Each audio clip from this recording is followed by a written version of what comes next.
There are now over 80,000 cases of the coronavirus. This graphic says in 36 countries. That was true as of a couple of hours ago, but now Algeria is reporting its first case, so the figure is up to 37. The vast majority of cases are, of course, in China, but there are now significant clusters in South Korea, Japan, and in Iran, where there have been close to 100 cases, and the death toll is 15. The outbreak is centred around the city of Qom, close to Tehran, and this man, the deputy health minister, became involved in a political row. Yesterday he said he'd resign if allegations that the government was hiding the true death toll in Qom were true. Well, now he's become part of the story because he's got the virus, and he was involved in the most extraordinary press conference. Here he is, on the left, taking his glasses off, mopping his brow, looking decidedly unwell. He was telling those who had gathered that he doesn't believe in quarantine, that it's an old measure from World War I that doesn't work. The other man on the stage may have had a view on that. But anyway, here's what the minister is saying. میخواستم به اطلاعتون برسونم که منم کرونایی شدم. من از دیروز تب داشتم. تست اولیه‌ام آخر شب مثبت شد. از دیشب خودم رو در محلی ایزوله کردم. چند دقیقه پیش به من گفتن که تست نهایی قطعی شده. دارم درمان رو شروع میکنم. حال عمومی بد نیست، خوبم. یه مقدار کوفتگی دارم، تب داشتم که انشالله کم میشه. حتما ظرف چند هفته آینده در مقابله با این ویروس پیروز خواهیم شد. مطمئن باشید که ما کرونا رو شکست میدیم. مطمئن باشید. So that's the Deputy Health Minister in Iran who has the virus. We've also heard from the President.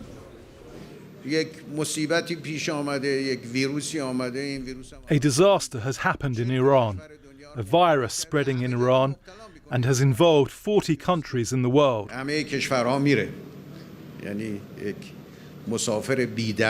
And it will spread in all the countries around the world too. It is an uninvited and unpleasant guest, which is travelling everywhere. We should overcome the problem and we shouldn't panic. And then there's Mike Pompeo. Clearly the US Secretary of State isn't a neutral observer on what's happening, but he's had this to say. The United States is deeply concerned by information indicating the Iranian regime may have suppressed vital details about the outbreak in that country. As of yesterday afternoon, Iran was second only to China in coronavirus deaths. All nations, including Iran, should tell the truth about the coronavirus and cooperate with international aid organizations. Well, next I want to play you a fascinating exchange between BBC Persian's Rana Rahimpour and my colleague Simon McCoy on how Iranians are viewing this virus. They don't trust the politicians to the degree that they even cast doubt about what the Deputy Health Minister has claimed. They say they're lying that they have corona. They want to, this is a propaganda. They think he's not got it. No. They say that he's lying, and in 3 days he's going to come out to say that, oh, you see, I'm recovered. It's not serious. Don't worry. So the level of mistrust towards the Iranian politicians is so deep that they wouldn't believe anything that comes out of their mouth. He didn't look well, it has to be said. No, I agree with you. He didn't look well, and he's not the only one. An MP from Tehran, Mahmoud Sadeghi, has also confirmed on Twitter that his test result came out positive, and they had a sitting yesterday at the Parliament. So it looks like that it's going to every. So every MP is now going to ask or self-isolate, or are they self-isolate? If they do, that's the problem. Many of these politicians and the Iranian public, they're so religious, they think that death is in the hands of God. And they say, I'm not going to die if I'm not meant to die. So they don't believe in all these scientific measures to contain the virus. Now, let me take you to a number of locations around the world. First, from Iran to Spain's Canary Islands, because this hotel in Tenerife has been locked down after a visiting Italian doctor tested positive. Hundreds of tourists have been confined to the hotel grounds, and the BBC's spoken to one of them. We've just got to stay in the hotel. We can't leave the hotel. We can walk around the grounds, sit on the sun lounges, but there's a cordon around the hotel with the police. There's also been a confirmed case in Barcelona. Let's hear from the Spanish health minister. There are 3 imported cases. There is no confirmed community transmission so far in our country in Spain, and therefore we continue to think that we are in a scenario of containment of coronavirus in Spain, and that the most effective is to strengthen all these measures for early detection.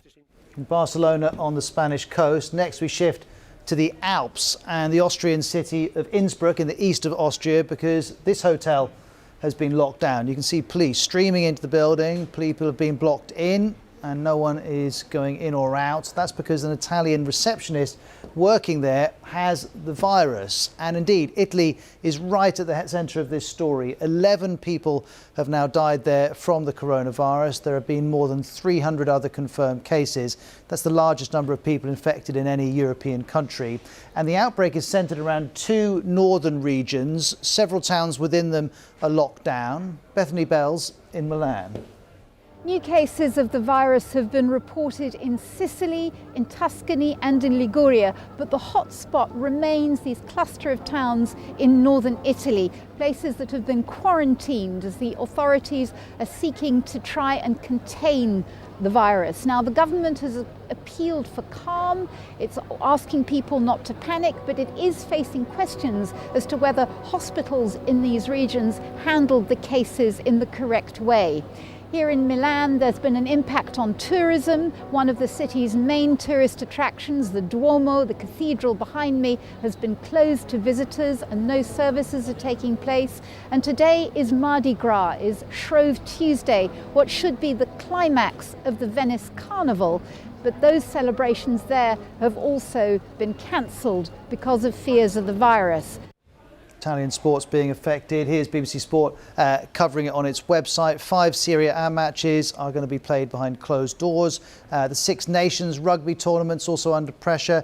There are doubts about Italy's match against Ireland in Dublin on the 7th of March, and England are due to face Italy in Rome a week later. Both games are still on for the moment, but that situation is being monitored. Well, let's switch from Europe now and focus on Japan, because a 4th person who was on board that cruise ship, the Diamond Princess, has died from the virus. The ship was quarantined for more than 3 weeks in Yokohama. Not so far from Yokohama is Tokyo. The authorities there are keeping a very close eye on the situation because, of course, the Olympics are scheduled for July. Now, Associated Press sports team got an important scoop earlier. They spoke to the International Olympic Committee member Dick Pound, who says Tokyo Olympic organisers have until late May to see if this virus is under control. If not, you're probably looking at a cancellation, which of course would be an enormous story. Let's hear from Jenny Hill, who's in Japan.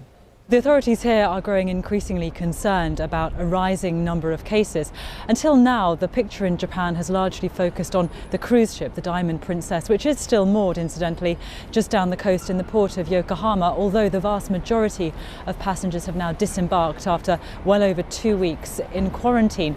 But separate to the 700 or so cases linked to that ship, the Japanese authorities now say there are around 150 reported cases elsewhere in the country. They're dotted all over, and the concern really for the health authorities here is that they're really struggling, as are of course many foreign governments, to try and work out how and where those people became infected. It is an increasing problem. It's a big headache, of course, for the Japanese authorities, because in 5 months' time Tokyo is due to host the 2020 Olympics.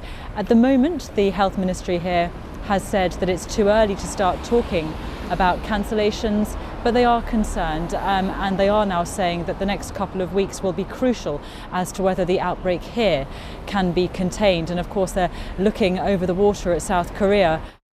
Well, Jenny's talking about South Korea. Let's focus on it next, because it has almost 1,000 confirmed infections and 11 people have died. Over half of the cases are connected to the city of Daegu, and in particular members of a religious sect, some of whom gather in this building. Authorities now plan to test all of the members of the sect, and there are more than 200,000 of them. Well, President Moon Jae-in has been in Daegu.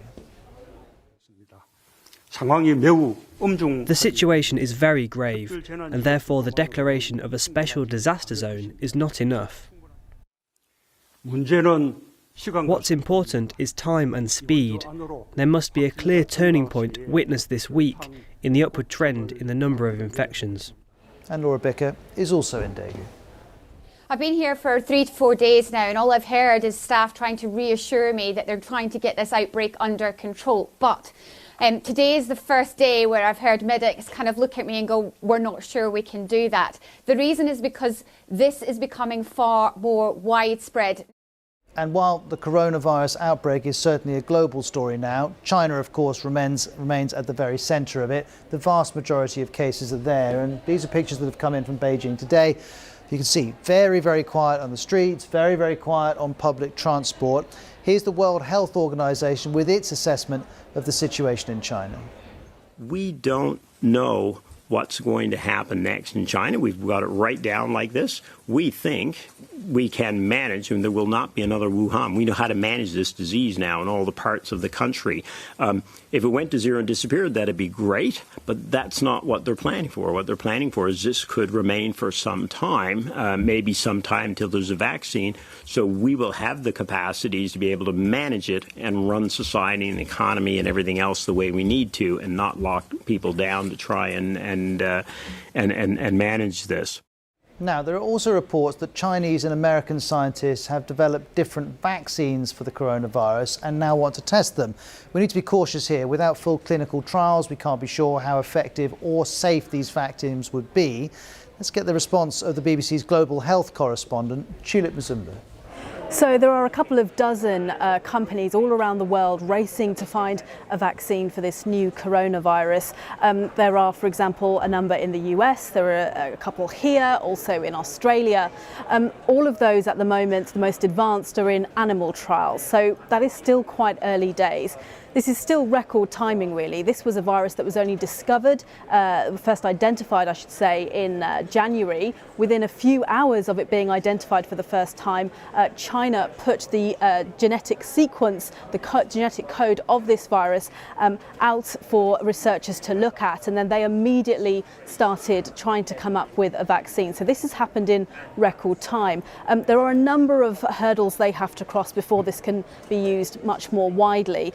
There are a number of trials they have to go through, so they have to go to human trials first, and the phase 1, they're called, of the human trials, those are likely to start in the early spring, potentially, maybe a little bit later, and that is where they'll test the vaccine for safety and to see how effective it is on a small number of people, maybe a couple of dozen, something like that, maybe more like 50.